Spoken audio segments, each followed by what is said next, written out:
ఎందుకు చేయను, చేస్తాను అన్నాడు నరేష్. కానీ ఏదో క్యాజువల్గా అన్నాడేమో అనుకున్నాడు తప్ప తను నిజంగా హీరోని చేస్తాడని అనుకోలేదు. ఆ తర్వాత నరేష్ హైదరాబాద్ వచ్చేశాడు.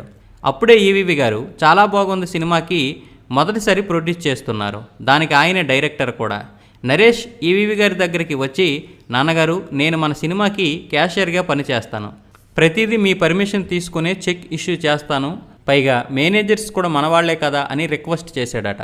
దాంతో ఈవీవి గారు చాలా హ్యాపీగా ఫీల్ అయ్యి, సరే అయితే అన్ని జాగ్రత్తగా ఒళ్ళు దగ్గర పెట్టుకుని చూసుకో అని క్యాషియర్ జాబ్ ఇచ్చారు.